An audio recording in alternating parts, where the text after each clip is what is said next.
Hello everyone.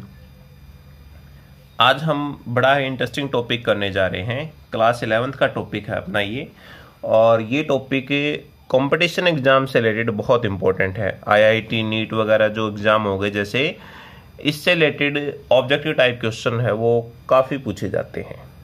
ठीक है, तो टॉपिक है अपना apparent weight of a man in an elevator और लिफ्ट। कि जो लिफ्ट है और या कोई एलिवेटर है, तो उसके अंदर आदमी को अपना वेट कैसा फील होता है।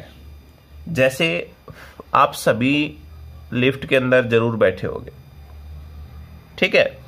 लिफ्ट को आपने यूज किया होगा ऊपर जाने में या फिर नीचे आने में, ठीक है। तो क्या आपने कभी ऐसा महसूस किया है कि आपका वेट है वो इंक्रीज हो गया या वेट आपका डिक्रीज हो गया? जनरली हम ऐसा नहीं करते हैं, लेकिन एक्चुअल में ऐसा होता है। हमें ऐसा फील होता है कि हमारा वेट है वो बढ़ गया है या हमारा वेट जो है वो घट गया है, ठीक है। अब किस केस में कैसा होता है, तो वो देखिए। पहला केस हम लेके चलते हैं कि when the lift is stationary और मूव्स विद यूनिफॉर्म वेलोसिटी। ठीक है, पहले हम केस कौन सा ले लिया हमने कि लिफ्ट है या तो वो स्टेशनरी है, एक जगह पर रुकी हुई है, या फिर वो यूनिफॉर्म वेलोसिटी से मूव करने लग रही है ऊपर की तरफ। अब यूनिफॉर्म वेलोसिटी है तो इसका मतलब ये हो गया कि एक्सेलरेशन वहां पर कुछ नहीं है, क्योंकि चेंज इन वेलोसिटी जीरो है, तो एक्सेलरेशन क्या हो जाएगी? जीरो हो जाएगी। और ये पर्सन हमने मान लिया कि लिफ्ट के अंदर है, और लिफ्ट के अंदर एक ये वेइंग मशीन है, वेट वाली जो मशीन बोलते हैं वो मशीन है, उसके ऊपर ये खड़ा है, ठीक है। तो इसका वेट किधर होगा? डाउनवर्ड डायरेक्शन के अंदर लाई करेगा, mg, और ठीक उसके अपोजिट जो रिएक्शन होगी वो ऊपर की तरफ होगी, ठीक है।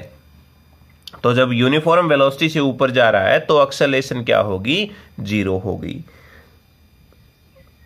व्हेन एक्सेलरेशन इज जीरो, ये कब है?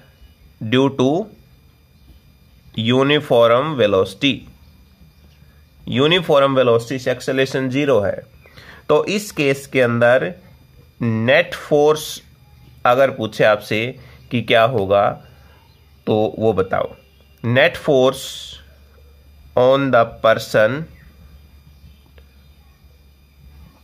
Will be zero. तो उसके ऊपर फोर्स कितना होगा? वो भी हमारे पास क्या होगा? जीरो होगा, ठीक है। कैसे? नेट फोर्स वो हो जाएगा जो नॉर्मल रिएक्शन है ऊपर की तरफ। देखो लिफ्ट है वो ऊपर जा रही है, तो इसका मतलब ये जो रिएक्शन है नॉर्मल रिएक्शन वो ज्यादा है, यानी आर जो है वो ज्यादा है, ये हो जाएगा। अब टोटल फोर्स कितना है? फोर्स तो है ही नहीं इसके ऊपर, ठीक है, और ये हो जाएगा आर माइनस mg। अब फोर्स क्यों नहीं है? क्योंकि एक्सेलरेशन जीरो है। मास इंटू एक्सेलरेशन अगर हम करेंगे तो एक्सेलरेशन क्या हो जाएगा? जीरो हो जाएगा, और यहां से r is equal to mg के बराबर हो जाएगा, ठीक है। यानी इस केस में क्या हो गया कि जो अपीरेंट वेट है, ठीक है, so apparent weight of the person, और बॉडी भी हम कह सकते हैं, is equal to its true weight, ठीक है। अपीरेंट वेट जो है पर्सन का वो उसके ट्रू वेट के बराबर हो जाएगा। किस केस में? जब लिफ्ट रेस्ट में है या फिर वो यूनिफॉर्म वेलोसिटी से मूव करने लग रही है, ठीक है। अब दूसरी बात करते हैं। ये तो हो गई एक्सेलरेशन जब हमारे पास जीरो हो गई। अब यदि एक्सेलरेशन हो रही हो और ऊपर की तरफ हो रही हो तो क्या होगा? केस सेकंड देखो क्या कहता है। When the lift accelerated upward, ठीक है, जो लिफ्ट है वो अपवर्ड डायरेक्शन के अंदर एक्सेलरेट हो रही हो, तो इसी केस में हमने ले लिया ये लिफ्ट हो गई, ये वेइंग मशीन हो गई, और ये हमारा जेंटलमैन हो गया। ठीक है, जो मजे से लिफ्ट के अंदर खड़ा हुआ है। तो इसका वेट नीचे की तरफ mg लाई करेगा। ठीक है, और नॉर्मल रिएक्शन है वो क्या रहेगी, ऊपर की तरफ रहेगी। अब की बार नॉर्मल रिएक्शन इसको हम दे देते हैं R1। ठीक है, तो ऊपर की तरफ जा रही है, इसका मतलब एक्सेलेरेशन हो रही है, क्योंकि पहले कहा है कि लिफ्ट एक्सेलेरेट हो रही है, मतलब इसकी वेलोसिटी चेंज हो रही है। ठीक है, तो देखो, when lift accelerate with A, then the net force on person is किसके इक्वल हो जाएगी, m a के बराबर, मास इंटू एक्सेलेरेशन के। ठीक है, और डायरेक्शन कौन सी हो जाएगी, अपवर्ड डायरेक्शन के अंदर। तो यहां पर अगर नेट फोर्स निकालें तो किसके इक्वल हो जाएगा, R1 माइनस mg, क्योंकि ऊपर की तरफ जा रही है तो R1 क्या होगा, पॉजिटिव होगा, उसमें से mg माइनस हो गया। अब नेट फोर्स हमारे पास ma है। ठीक है, तो ये हो जाएगा R1 माइनस mg के बराबर, और यहां से R1 अगर निकालें तो किसके इक्वल हो जाएगा, ये दूसरी साइड जाकर प्लस में हो जाएगा ma, और प्लस का हो जाएगा mg हो जाएगा, और R1 इज इक्वल टू, दोनों में से m हम कॉमन ले लेंगे, ये हो जाएगा a प्लस g हो जाएगा, या फिर g प्लस a। ठीक है, तो ये हमारे पास इक्वेशन आ जाएगी, इनको हमने कंबाइन लिख दिया। ठीक है, तो इससे क्या कंक्लूजन निकला, इससे कंक्लूजन ये निकला कि जो अपीरियंट वेट है पर्सन का वो ज्यादा हो जाएगा उसके ट्रू वेट से। कैसे, देखिए, अपीरियंट वेट था हमारे पास mg, ठीक है, जो बॉडी का, और उसके अंदर ma और ऐड हो गया, और फिर वो आपके पास नॉर्मल रिएक्शन के बराबर है, यानी कुछ ना कुछ ऐड हो रहा है ना, तो उसे क्या लगेगा कि उसका वेट वो बढ़ गया है। जब लिफ्ट ऊपर की तरफ एक्सेलेरेट होगी, थर्ड केस हमारा क्या हो जाएगा, जब लिफ्ट डाउनवर्ड डायरेक्शन के अंदर एक्सेलेरेट हो रही हो।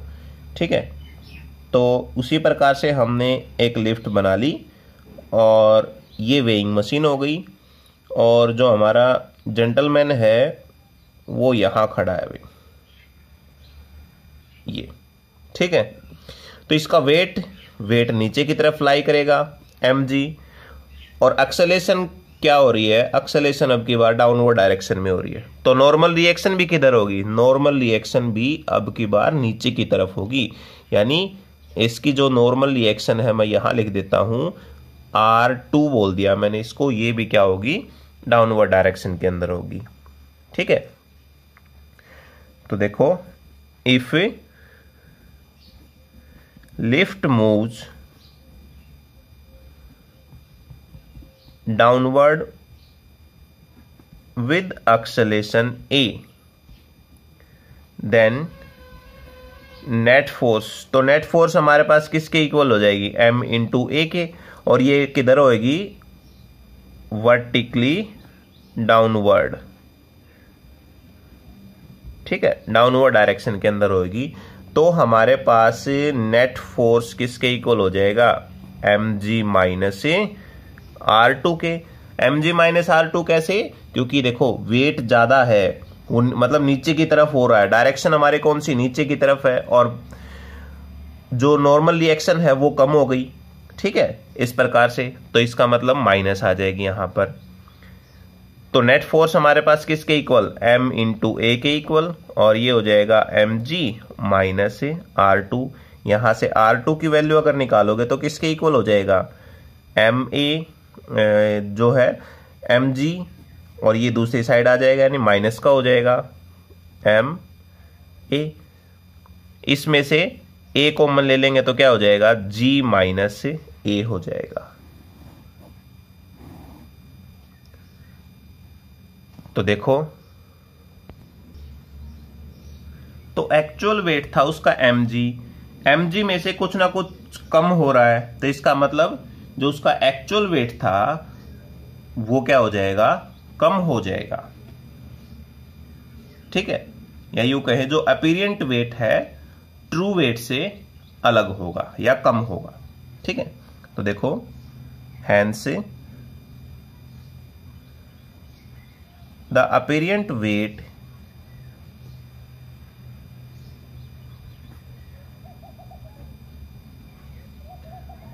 of a person is less than the true weight। ठीक है, और यहां पर एक और केस ले सकते हैं हम, यदि फ्री फॉल का हम केस ले लें, in case of free fall, एकदम से under the effect of gravity है, हम उसको छोड़ दें।